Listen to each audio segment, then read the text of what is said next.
Bismillahirrahmanirrahim. Assalamualaikum warahmatullahi taala wabarakatuh. Alhamdulillahirabbil alamin wassalatu wassalamu ala asyrafil anbiya'i wal mursalin wa ala alihi wa sahbihi ajma'in. Alhamdulillah, bertemu lagi kita dalam siri bincang soalan UPKK yang mana pada kali ini adalah siri yang kedua. Sebelum ni kita dah buat ulang kaji ataupun bincang soalan UPKK. Dah habis dah sampai ke subjek Jawi, kemudian kita mulakan dengan subjek akidah balik ataupun dalam subjek ulumul Quran. Ulum Quran dia ada dua, akidah dan ibadah. Kita mula dengan akidah terlebih dahulu untuk siri yang kedua ni. Okey, dan tanpa melengahkan masa, jom kita tengok soalan-soalannya. Okey, soalan 1 hingga soalan 10, 10 markah. Bulatkan jawapan yang betul. Okey, soalan nombor 1. Kudrah artinya, kudrah apa? Kudrah ni termasuk dalam sifat wajib bagi Allah. Apa maksud kudrah? Alif berkuasa, ba berkehendak, jim mengetahui, dal hidup. Okey, yang mana satu? Okey, kudrah adalah berkuasa. Okey, berkuasa. Okey, soalan kedua, maksud sifat Rasul fatanah. Maksud sifat Rasul fatanah ialah, apa maksud fatanah? Sifat Rasul ada 4 sifat yang wajib bagi Rasul: siddiq, amanah, tabligh, fatanah. Apa maksud fatanah tu? Okey, so maksud fatanah adalah bijaksana. Okey, bijaksana. Soalan seterusnya, soalan 3. Para Rasul tidak bersifat kitman, tetapi bersifat dengan kitman. Apa maksud dia? Kitman maksudnya menyembunyikan. Kitman. So, lawan bagi menyembunyikan ni adalah, jawapannya tabligh, iaitu menyampaikan. Okey, menyampaikan. Para Rasul tidak bersifat kitman tetapi bersifat tabligh. Okey, soalan nombor 4. Qadar ialah tempat kosong, Allah sejak azali kepada makhluknya. Qadar ialah pelaksanaan. Okey, qadar ialah pelaksanaan Allah sejak azali kepada makhluknya. Okey, kemudian soalan yang kelima, berikut adalah nama-nama kitab kecuali alif Taurat, ba Injil, jim Quran, dal Ibrahim. Dia nak kat sini nama-nama kitab. So, jawapan yang ada dalam ni, Taurat kitab, Injil kitab, Al-Quran pun nama kitab. Kemudian dal Ibrahim. Ibrahim nama Nabi, bukan nama kitab. So, jawapannya adalah Ibrahim. Okey. Soalan seterusnya, soalan nombor 6. Allah Subhanahu Wa Taala tidak bersifat ajzun, iaitu alif lemah, ba terpaksa, jim bodoh, dal mati. Okey, ajzun ni apa maksud dia? Ajzun bermaksud lemah. Okey, Allah tidak bersifat dengan sifat ajzun, iaitu lemah. Maksudnya Allah tak lemah. Okey, soalan nombor 7. Dia ada petikan dia ni. Tidak takut dibenci atau dizalimi oleh musuhnya dan sanggup menghadapi segala cabaran dalam menyampaikan dakwah. Apakah sifat mustahil bagi Rasul yang berkaitan dengan penyataan di atas? Okey, so dalam ayat ni kita boleh ambil sifat yang wajib bagi Rasul adalah menyampaikan. So, menyampaikan. Ni bukan soalan dia. Soalan dia, apakah sifat mustahil bagi Rasul yang berkaitan dengan pernyataan di atas? Okey, so menyampaikan. Sifat yang mustahilnya adalah kitman, menyembunyikan. Okey, menyembunyikan. Okey, kalau alif ni kazib, dusta, khianatlah ataupun pecah amanah. Baladah maksudnya bodoh. Kitman menyembunyikan. So, menyampaikan. Jadi jawapannya sifat mustahil bagi Rasul berdasarkan Penyataan di atas adalah kitman. Jim jawapan dia. Okey, kemudian soalan 8. Kesan mempercayai sifat iradah Allah. Kesan mempercayai. Okey, kesan mempercayai sifat iradah Allah ialah alif, lupa diri, ba, malas berusaha, jim, merosakkan iman, dal, meningkatkan keimanan. Okey, kalau soalan kesan mempercayai ni, kesan mempercayai sifat Allah ni, mesti jawapannya adalah jawapan yang positif. So, kat sini jawapannya adalah dal, meningkatkan keimanan. Okey, soalan nombor 9. Allahu la ilaha illa huwal hayyul qayyum. Surah Al-Baqarah ayat 255. Kalimah bergaris di atas, okey, berkaitan dengan sifat apa? Kalimah bergaris adalah Al-Hayyu. Dia berkaitan dengan apa? Alif, kudrah, ba, iradah, jim, ilmu, dal, hayat. Al-Hayyu, maksudnya hayat, hidup. Okay? Al-Hayyu, hayat. Dia ada macam dekat-dekat je dia punya sebutan kan. Al-Hayyu, hayat. Okey. Soalan ke-10. Pilih akibat mengingkari sifat wahdaniyah Allah. Pilih akibat mengingkari. So, akibat mengingkari. Kalau akibat, kita kena cari jawapan yang negatif. Maksudnya, perkara-perkara yang negatif. Okey. 1. Berikhtiar. Ba, berkeyakinan. Dal pula. 3. Menyekutukan Allah. Dan nombor 4, tiada pedoman hidup. So, kalau akibat, kita kata tadi, akibat kena cari yang negatif. So, yang negatif dekat sini, menyekutukan Allah Subhanahu Wa Taala dan tiada pedoman hidup. So, jawapan dia 3 dan 4. 3 dan 4 dekat sini, jawapan dia dal. Okey, settle. Okay, soalan seterusnya, soalan 11 hingga soalan 15, 5 markah. Isi tempat kosong dengan jawapan yang disediakan. Isi tempat kosong dengan jawapan yang disediakan. Jawapan yang disediakan ni ada 6, kemudian soalan ada 5. So, maksudnya ada satu jawapan yang kita tak akan guna dalam soalan ni. Okay, kita baca daripada atas, daripada sini. Okay.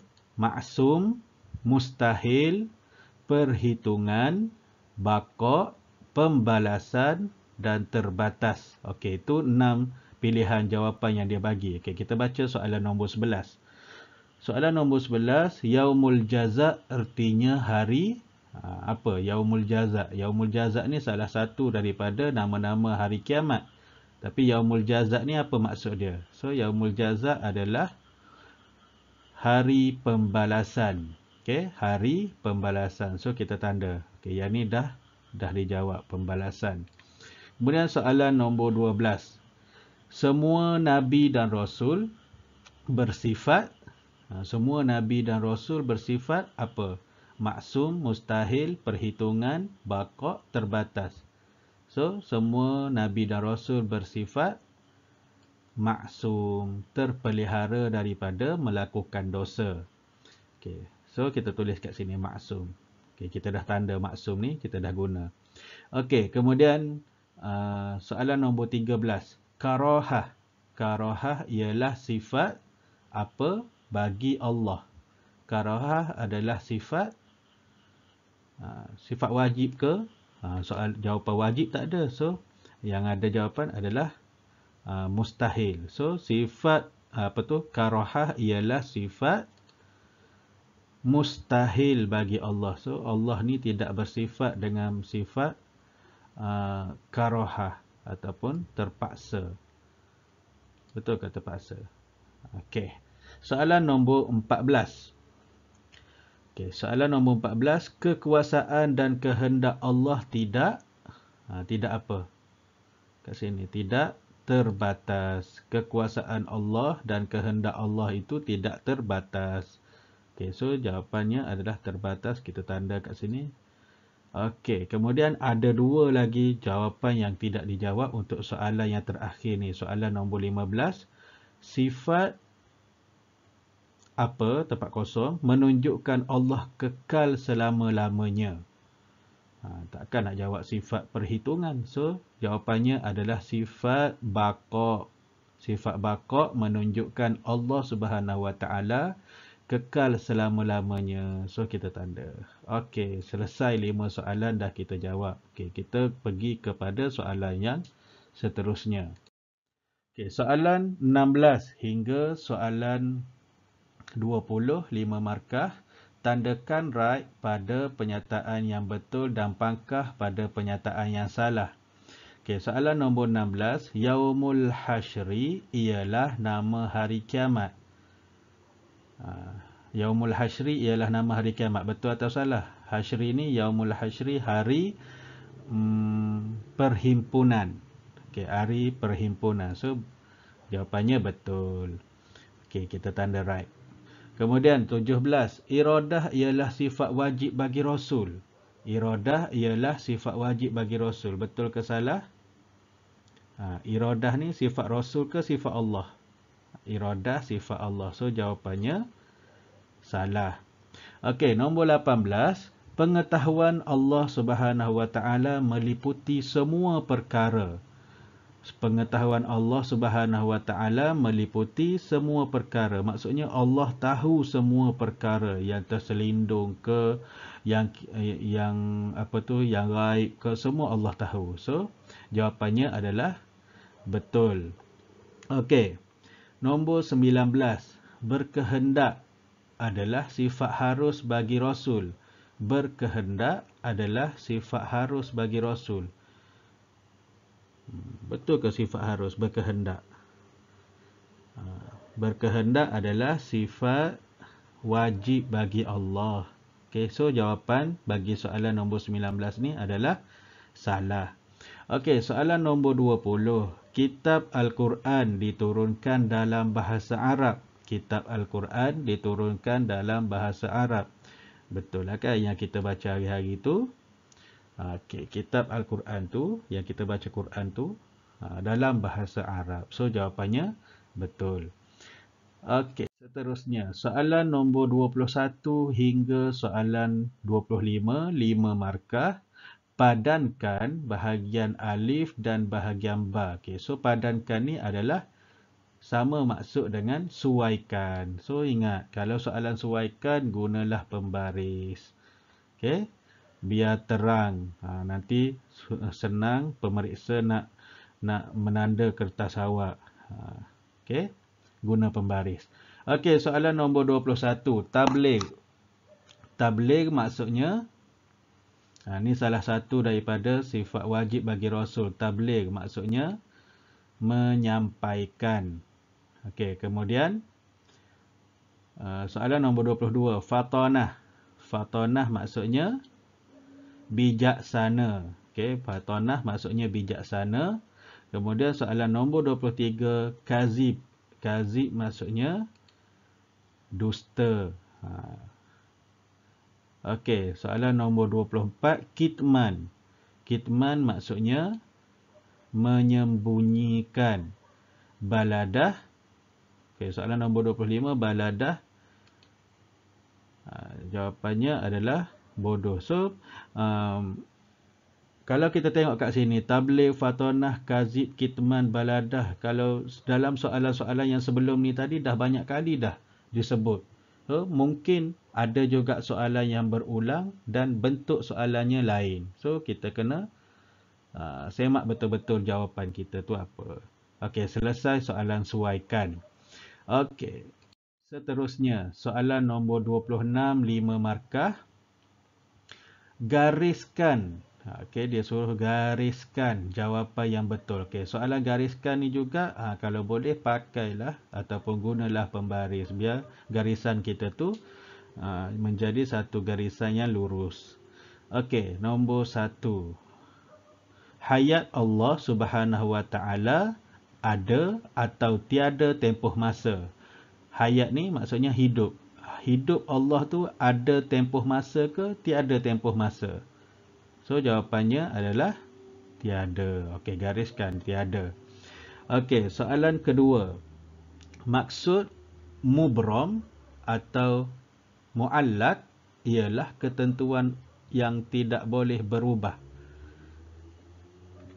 Okey. Maksud mubram atau muallaq ialah ketentuan yang tidak boleh berubah. Okey, so jawapannya adalah mubram ialah ketentuan yang tidak boleh berubah. Kan? Kita belajar qada dan qadar, kemudian dalam qada tu dia ada qada mubram ataupun qada muallaq. Qada mubram ni adalah ketentuan Allah yang tidak boleh berubah. Manakala kalau qada muallaq, dia ketentuan yang boleh berubah melalui usaha ataupun doa. Okey, seterusnya soalan yang ketiga, kitab Zabur diturunkan kepada Nabi Daud alaihi salam ataupun Nabi Isa alaihi salam. Okey, kitab Zabur. Kitab Zabur Nabi mana? Okay. Jawapannya ialah Nabi Daud. Kitab Zabur Nabi Daud. Kena ingat. Kitab Zabur Nabi Daud. Kitab Taurat Nabi Musa. Kitab Injil Nabi Isa. Kitab Al-Quran Nabi Muhammad. So kitab dalam soalan ni dia tulis kitab Zabur. So kitab Zabur kepada Nabi Daud. Okey, soalan yang keempat, Allah Subhanahu wa taala bersifat iradah ataupun ilmu bermaksud Allah Maha mengetahui. Yang mana satu? Iradah ke ilmu maksud dia Allah Maha mengetahui? Jawapannya ialah ilmu. Kalau iradah ni berkehendak, so jawapannya adalah ilmu. Okey, soalan yang kelima, sentiasa ikhlas ialah kesan ataupun akibat mempercayai sifat kudrah. Sentiasa ikhlas. Mestilah ikhlas ni positif, so dia adalah kesan. Sentiasa ikhlas ialah kesan mempercayai sifat kudrah ataupun kudrah. Okey. Soalan seterusnya, soalan nombor 27 hingga soalan 29, 10 markah. Okey. Soalan dia nombor 27, alif, tulis dua nama hari kiamat. Tulis dua nama hari kiamat. Okey, so kita bagilah dua nama kat sini. Yaumul Hisab, Yaumul Qari'ah. Okey, dua nama hari kiamat. Okey, banyak lagi lah. Yaumul Ba'si, Yaumul Jaza, Yaumul Hashri yang kita dah jumpa dalam soalan sebelum ni tadi. Yaumul Zalzalah. Banyak lagi lah, kena tengok balik ni. Jawapan-jawapan dia boleh dipilih. Dia nak dua je, sedangkan nama hari kiamat tu banyak.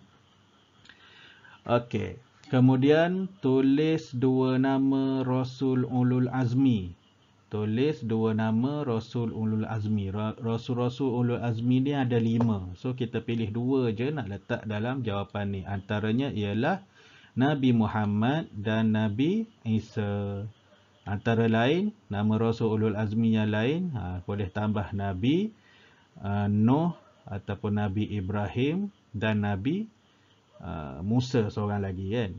Okey, so kita tulis dua kat sini, Nabi Muhammad dan Nabi Isa, dua nama Rasul Ulul Azmi. Okey, seterusnya soalan nombor 28, berdasarkan gambar di atas, tulis dua sifat Allah yang kamu ketahui. So dia ada gambar pantai, kemudian kita ada nampak sayup-sayup, nampak perahu layar, ada pokok kelapa. Kemudian pokok kelapa tu macam berangin lah, ditiup angin sebab semua daun dia tengok daun dia tu macam kena tiup angin. Okey, so tu gambaran yang kita boleh nampak melalui gambar ni. So soalan dia, berdasarkan gambar di atas, tulis dua sifat Allah yang kamu ketahui. Sifat-sifat Allah, tulislah apa pun. Okey. Kudrah, iradah. Allah Maha berkuasa menciptakan laut dan pantai, kan? kemudian jadikan angin ke. Iradah, kehendak Allah lah yang menjadikan pantai sebegini cantik contohnya. Okey, so jawapan kita kudrah iradah.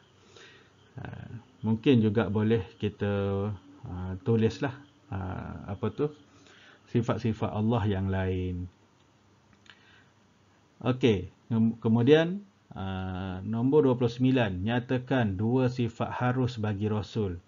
Sifat harus bagi Rasul ni apa? Sifat harus ialah sifat yang mana seperti sifat manusia biasa. Rasul itu bersifat seperti manusia biasa yang tidak merendahkan martabat dirinya sebagai seorang Rasul. Okay. Antaranya ialah apa contoh-contoh sifat harus bagi Rasul ni?